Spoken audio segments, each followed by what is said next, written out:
જય શ્રી કૃષ્ણ, જય માતાજી મિત્રો. આજે આપણે શ્રાવણ માસના પ્રથમ સોમવારથી લેવાતું 16 સોમવારની પાવનકારી કથા, મહાત્મ્ય અને વિધિ વિધાનનું શ્રવણ કરીશું.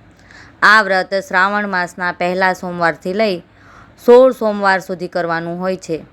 વ્રત કરનારે પ્રથમ સોમવારે સ્નાનાદિથી પરવારી શિવ પાર્વતીના મંદિરે જઈ ભગવાન ભોળાનાથની પૂજા કરવી, યથાશક્તિ દાન દક્ષિણા આપવી અને ઘરે આવી આ પવિત્ર 16 સોમવારની કથા વાર્તાનું શ્રવણ કરવું. કથા સાંભળતા સાંભળતા ઓમ નમઃ શિવાય એમ બોલતા જવું અને એક હાથમાં થોડા ચોખાના દાણા રાખવા. કથા પૂરી થયા બાદ એ દાણા પક્ષીઓને ચણમાં નાખી દેવા. આ દિવસે એકટાણું કે ઉપવાસ તમે જે કરવા માંગતા હોય તે કરી શકો છો અને આખો દિવસ કોઈની નિંદા કુથલી કરવી નહીં, લડાઈ ઝઘડો કરવો નહીં, જૂઠ્ઠું બોલવું નહીં, પૂર્ણ સાત્વિક ભાવે ભોળાનાથના નામનું સ્મરણ કરતા રહેવું. આવી રીતે 16 સોમવાર પૂર્ણ થયા બાદ એટલે કે 16મા સોમવારે જ 4.5 શેર ઘઉંનો લોટ લેવો, તેમાં 1.25 શેર ઘી અને 1.25 શેર ગોળ નાખી ચૂરમાના લાડુ બનાવવાના. જેટલા લાડુ બન્યા હોય ને તેના 4 સરખા ભાગ કરવાના. તેમાંથી એક ભાગ મહાદેવના મંદિરે પૂજારીને આપવો, બીજો ભાગ શેરીમાં રમતા બાળકોને પ્રસાદ તરીકે આપવો, ત્રીજો ભાગ ગાયોના ગોવાળને આપવો અને ચોથો ભાગ વધ્યો હોય તે કીડિયારું પૂરી દેવું. ઘણી જગ્યાએ ચોથો ભાગ વધે તેને સહપરિવાર સહિત પ્રસાદમાં પણ લેવાની પરંપરા છે. જો તમારે એવી પરંપરા હોય તો ચોથો ભાગ આપણે પ્રસાદ તરીકે લઈ લેવો. આમ શ્રદ્ધા ભાવે 16 સોમવારનું વ્રત કરવાથી મહાદેવ ભોળાનાથ અતિ પ્રસન્ન થાય છે અને વ્રત કરનારના સર્વે મનોકામના પૂર્ણ કરે છે. મિત્રો, આ હતું 16 સોમવારના વ્રતનું વિધિ વિધાન અને મહાત્મ્ય. હવે આપણે 16 સોમવારની પાવનકારી કથાનું શ્રવણ કરીએ. એક વેળા ભોળાનાથ અને માતા પાર્વતી એક શિવાલયમાં આવી આનંદ ખાતર સોગઠાબાજી રમી રહ્યા હતા. બાજીમાં તો હાર જીત હોય, કોઈ જીતે તો કોઈ હારે. હવે હાર જીતનો ન્યાય કોની પાસે કરાવો? એવામાં એક પૂજારી તપોધન બ્રાહ્મણ કુમાર ત્યાં આવીને રમત જોવા લાગ્યો. બાજીની રમઝટ ચાલી રહી હતી. ત્યાં તો એક બાજી પૂરી થઈ એટલે પાર્વતીજી બોલી ઉઠ્યા, કહો વિપ્રદેવ, કોણ જીત્યું? તેમણે કહ્યું, ભગવાન જીત્યા. પછીની 4 બાજીમાં પણ બ્રાહ્મણે ભગવાન જીત્યા તેમ જણાવ્યું. આથી પાર્વતીજી ખૂબ જ ક્રોધિત થયા, કારણ કે 4 વખત બ્રાહ્મણ જૂઠું બોલ્યો હતો. પાર્વતીજી જ 4 બાજી જીતી ગયા હતા, પરંતુ બ્રાહ્મણ મહાદેવને પ્રસન્ન કરવા માગતો હતો, તેથી તે 4 વખત જૂઠું બોલ્યો. માતાજી ક્રોધે ભરાઈને બોલ્યા, જા બ્રાહ્મણ, તારા જૂઠાણાનો બદલો એ કે તારા શરીરે કોઢ નીકળશે. એ સાથે જ ત્યાં ને ત્યાં બ્રાહ્મણ કોઢિયો બની ગયો. તેણે પોતાને શાપ મુક્ત કરવા માટે બંનેને ખૂબ જ આજીજી કરી, પરંતુ તે વ્યર્થ ગઈ. બ્રાહ્મણ તો રડતો રડતો ત્યાંથી ચાલી નીકળ્યો. થોડે દૂર ચાલ્યો હશે ત્યાં રસ્તામાં તેણે એક હાથણી જેવી રૂપાળી ગાય મળી. ગાયે પૂછ્યું, વિપ્રદેવ, આમ રડતા રડતા કઈ તરફ જાઓ છો? કોઢિયા બ્રાહ્મણે પાર્વતીના શાપની વાત કરી અને કહ્યું, મારા પાપનું ફળ મને મળ્યું છે એટલે તેના નિવારણ માટે જઈ રહ્યો છું. ગાય બોલી, હું પણ ખૂબ જ દુઃખી છું. મારા આંચળ ફાટું ફાટું થઈ ગયા છે, પણ કોઈ દૂધ દોહતું નથી, તેમજ વાછરડા પણ ધાવતા નથી. માટે મને જે પાપ નડતા હોય તેનું નિવારણ પૂછતા આવજો. આગળ જતાં બ્રાહ્મણને બદામી રંગનો ઘોડો મળ્યો. બ્રાહ્મણે તેની પીઠ થાપડી ત્યાં તો તે બોલી ઉઠ્યો, હે વિપ્રદેવ, હું રૂપાળો છું છતાં મારા પર કોઈ સવારી કરવાની વાત જ નથી કરતું. માટે તમે મારા પાપનું નિવારણ પૂછતા આવજો. થાકેલો બ્રાહ્મણ રસ્તામાં એક ઘટાદાર આંબાના ઝાડ નીચે થાક ઉતારવા બેઠો તો આંબાએ કહ્યું, હે વિપ્રદેવ, મારા ઉપર મજાની કેરીઓ લાગેલી છે, પણ કોઈ મારા ફળને તોડીને ખાતું જ નથી. કદાચ કોઈ ખાય તો તે મરી જાય છે. માટે તમે મારા પાપનું નિવારણ પૂછતા આવજો. આગળ જતાં એક તળાવ આવ્યું અને બ્રાહ્મણ પાણી પીવા તળાવમાં ઉતર્યો તો અંદર રહેતો એક મગર પાણીની સપાટી ઉપર આવીને કહેવા લાગ્યો, હે વિપ્રદેવ, હું પાણીમાં રહું છું તોય મારા દેહમાં બળતરા થાય છે, તો તમે મારા પાપનું નિવારણ પૂછતા આવજો. મગરને આશ્વાસન આપી બ્રાહ્મણ ચાલતો ચાલતો ગાઢ વનમાં આવ્યો અને ત્યાં એક ઝાડ નીચે બેસી મહાદેવજીને પ્રસન્ન કરવા તપ આદર્યું. મહાદેવજીએ પ્રસન્ન થઈ તેની ઈચ્છા પૂર્ણ કરવા કહ્યું. તો બ્રાહ્મણ બોલ્યો, ભગવાન, મને શાપથી મુક્ત કરી મારો કોઢ મટાડી દો. મહાદેવજી કહે, એક રસ્તો છે, તું પૂર્ણ ભાવથી 16 સોમવારનું વ્રત કરે તો તારો કોઢ મટી જાય. બ્રાહ્મણ કહે, ભગવાન, વ્રત કરવા હું તૈયાર છું, મને બતાવો કે વ્રત કેવી રીતે થાય. મહાદેવજી બોલ્યા, આ 16 સોમવારની વ્રતની શરૂઆત શ્રાવણ માસના પહેલા સોમવારથી થાય છે. પહેલા સોમવારે વહેલા નાહી ધોઈને 4 દોરાને ભેગા કરી થોડા થોડા અંતરે એક એક કરીને 4 ગાંઠ વાળવાની. પછી તે દોરો ગળામાં પહેરી લેવાનો. ત્યારબાદ મહાદેવજીના દર્શન કરી આવવાના. વ્રત કરનારે દર સોમવારે એકટાણું કરવાનું. આમ શ્રાવણ માસના પહેલા સોમવારથી વ્રત કરતાં કરતાં કારતક માસમાં 16મો સોમવાર આવે ત્યારે 4.5 શેર ઘઉંના લોટના લાડવા બનાવવાના. લોટમાં 1.25 શેર ઘી અને 1.25 શેર ગોળ નાખી લાડુ બનાવવા. જેટલા લાડુ બન્યા હોય એટલાના 4 ભાગ કરવાના. તેમાંનો એક ભાગ મહાદેવજીના મંદિરે પૂજારીને આપવો, બીજો ભાગ રમતા બાળકને, ત્રીજો ભાગ ગાયોના ગોવાળને અને ચોથો ભાગ વધ્યો હોય તેનો ભૂકો કરીને કીડિયારું પૂરવું. તેમ કરતાં પણ જો ભાગ વધે તો તેને જમીનમાં દાટી દેવો. આવી રીતે વ્રતનું ઉજવણું કરવાનું. વ્રત કરનાર 16 સોમવારની સાચી શ્રદ્ધાથી કરે તો તે રોગમુક્ત થઈ જાય છે અને તેની કાયા કંચનવર્ણી બની જાય છે.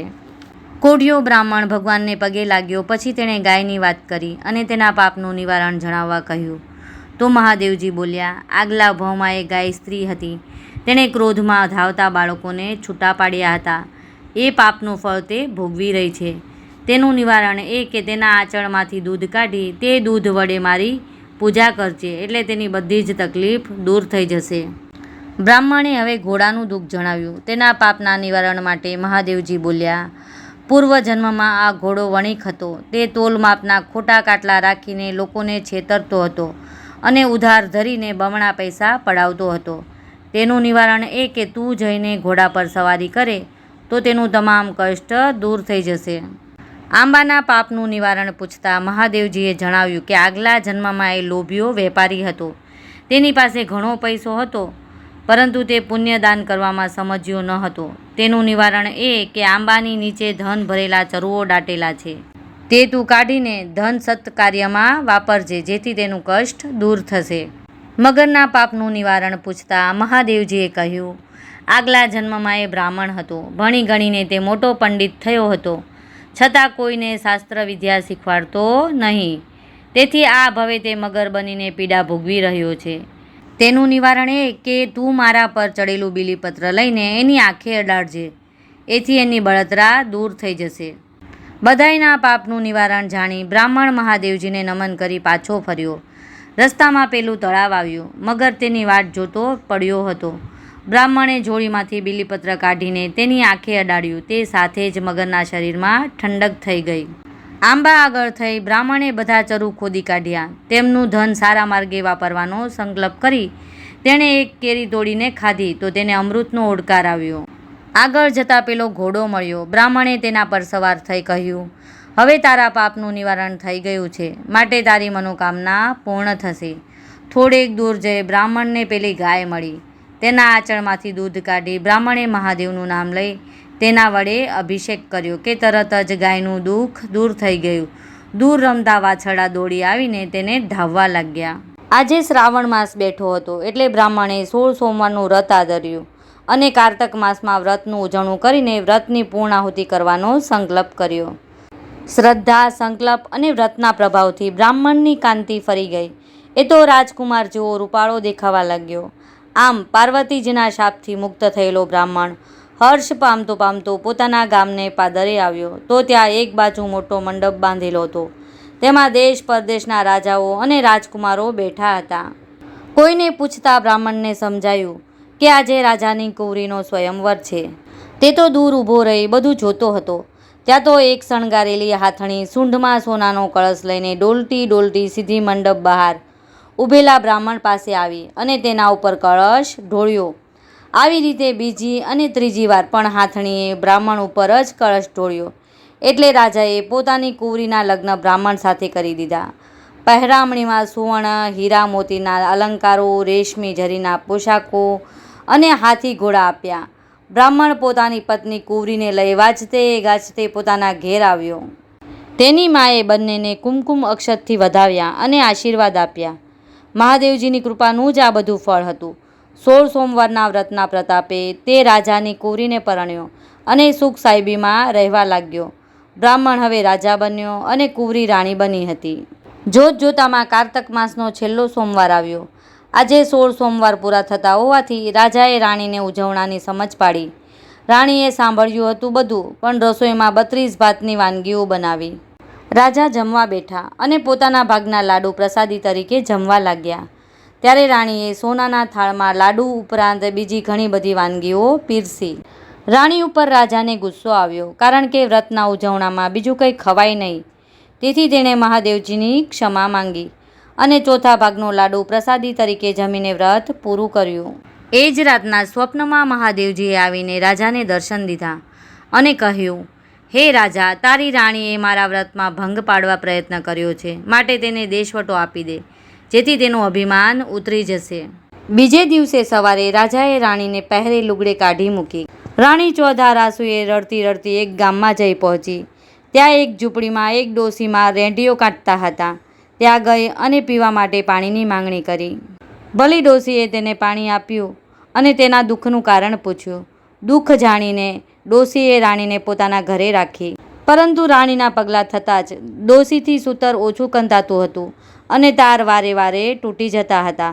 તેથી ડોશીએ તેને અપશુકન માનીને બહાર કાઢી મૂકી.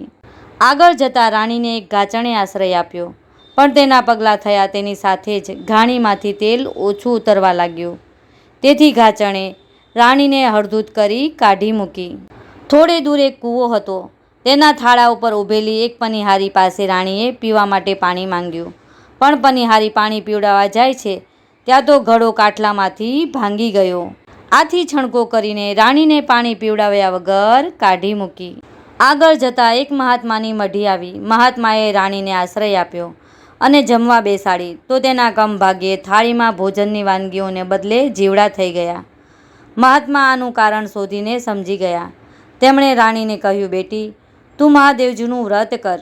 રાણીએ પોતાના ભૂલની માફી માંગી. વ્રત કરવા તૈયાર થઈ.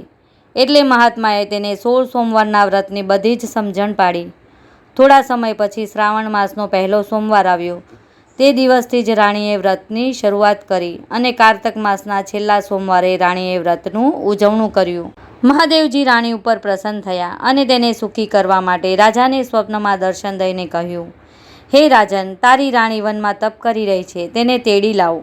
બીજે દિવસે રાજા સવારે રાણીને શોધવા નીકળી પડ્યો અને ફરતો ફરતો મહાત્માની મઢીએ આવ્યો. રાણી પોતાના પતિને ઓળખી ગઈ અને હરખભેર ઉઠી અને મહાત્માને કહેવા લાગી, પિતાજી, મારા પતિદેવ પધાર્યા છે, તો તમે મને એમની સાથે જવાની રજા આપો. મહાત્માએ રજા આપી અને મંત્રેલા જળથી ભરેલી એક જારી આપી કહ્યું, બેટી, કોઈને ગમે તેવું દુઃખ હશે તે આ જળથી દૂર થશે. મહાત્માને નમન કરી રાજા રાણી ચાલી નીકળ્યા. રસ્તામાં પનિહારી ફૂટેલા ઘડા સાથે બેઠી હતી. તેની આંખોમાં આંસુ વહી રહ્યા હતા. રાણીએ મંત્રેલા જળથી તેનો ઘડો આખો કરી આપ્યો અને કહ્યું, બહેન, આ બધું મહાદેવજીના વ્રતનો પ્રભાવ છે. વ્રત કરનાર સર્વ વાતે સુખી થાય છે. આગળ જતાં ઘાસણની ઘાણીમાંથી તેલ નીકળતું ન હતું. તેથી રાણીએ ઘાણી ઉપર પવિત્ર જળનો છંટકાવ કર્યો. તે સાથે જ ઘાણી સડસડાટ ચાલવા લાગી. જતાં જતાં રાણીએ તેને મહાદેવજીના વ્રતનો પ્રભાવ સમજાવ્યો. હવે રાજા રાણી રેંટીઓ કાંતતી ડોશીની ઝૂંપડી આગળ આવ્યા. ડોશી કાંતતી હતી, પણ વારે વારે તાર તૂટી જતા હતા. તેથી રડતી હતી. રાણીએ રેંટિયા ઉપર પવિત્ર જળ છાંટ્યું અને ડોશીએ રેંટીઓ ફેરવવા માંડ્યો તો આખે ને આખા લાંબા લાંબા તાર નીકળવા માંડ્યા. ડોશીએ બંનેને આશીર્વાદ આપ્યા. આખરે રાજા રાણી મહેલે આવી પહોંચ્યા. રાણીએ આખા ગામને જમાડવાનો વિચાર કર્યો હતો. તેથી રાજાએ નગરમાં ઢંઢેરો પીટાવ્યો, આજે સાંજના સર્વ નર નારી મહેલ સામેના મોટા મેદાનમાં જમવા આવે. સાંજ પડતા રસોઈ તૈયાર થઈ ગઈ અને સૌ જમી ગયા. પછી રાણી જમી નહીં. રાજાને કહે, મારે એકટાણું છે અને મહાદેવજીની વાર્તા કંઈ જમવાનું છે. ગામમાં કોઈ ભૂખ્યું હોય તેને બોલાવો. રાજાએ ભૂખ્યા માણસની તપાસ કરાવવા માંડી. તો એક કુંભારના ઘરમાં સાસુ વહુ વચ્ચે કજિયો થવાથી સાસુ ભૂખી રહી હતી. તે કાને બહેરી અને આંખે આંધળી હતી. એ ડોશીને પાલખીમાં બેસાડી મહેલે લાવ્યા. એટલે રાણીએ ડોશીને પાટલે બેસાડી મોટે સાદે કહ્યું, માજી, હું તમને મહાદેવજીની વાર્તા સંભળાવું છું, તો વચમાં જય મહાદેવ એમ હુંકારો ભણતા રહેજો. રાણીએ વાત શરૂ કરી. ડોશીને સંભળાય કે ન સંભળાય તો પણ જય મહાદેવ એમ હુંકારો ભણીએ જતી હતી. વારંવાર મહાદેવનું નામ લેવાથી ધીમે ધીમે ડોશીના કાનની બહેરાશ જતી રહી અને આંખોમાં પણ તેજ આવી ગયું. ડોશી કહે, બેટી, હું આંખે સાફ જોઈ શકું છું અને કાને બરાબર સાંભળું છું. આ બધું શું છે? રાણીએ કહ્યું, માજી, આ બધો મહાદેવજીના વ્રતનો પ્રભાવ છે. તમે મહાદેવજીની વાર્તા સાંભળી, તેનું તમને ફળ મળ્યું છે. આ સાંભળી ડોશીને વ્રત કરવાની ઈચ્છા થઈ. એટલે રાણીએ મહાદેવજીના 16 સોમવારના વ્રતની પૂરી સમજ પાડી અને ડોશી ઘેર ગયા. ડોશીને દેખાતા સંભળાતા જોઈને છોકરો અને છોકરાની વહુ ખુશ થયા અને આ બધો મહાદેવજીના વ્રતનો પ્રભાવ છે એમ જાણી એમણે પણ 16 સોમવારનું વ્રત કરવાનો સંકલ્પ કર્યો. 1 વર્ષ બાદ રાણીએ સુંદર પુત્રને જન્મ આપ્યો. કુંવર મોટો થતાં રાજાએ તેને ગાદીએ બેસાડ્યો. કુંવરે પણ ભાવથી મહાદેવજીની ભક્તિ કરવા માંડી અને તેણે સુખરૂપ રાજ કર્યું. હે મહાદેવજી, જેવા તમે રાજા રાણીને અને કુંવરને ફળ્યા, એવા તમારું વ્રત કરનાર, તમારી કથા વાંચનાર અને સાંભળનાર સૌને ફળજો. જય મહાદેવ, જય ભોળાનાથ. જો મિત્રો તમને મારો આ વિડીયો પસંદ આવ્યો હોય તો મારી ચેનલને સબસ્ક્રાઈબ કરજો, વિડીયોને લાઇક કરજો અને તમારા મિત્રો સાથે શેર કરજો અને કમેન્ટમાં હર હર મહાદેવ લખવાનું ચૂકશો નહીં. ફરી મળીશું આવા જ એક નવા ધાર્મિક વિડીયો સાથે.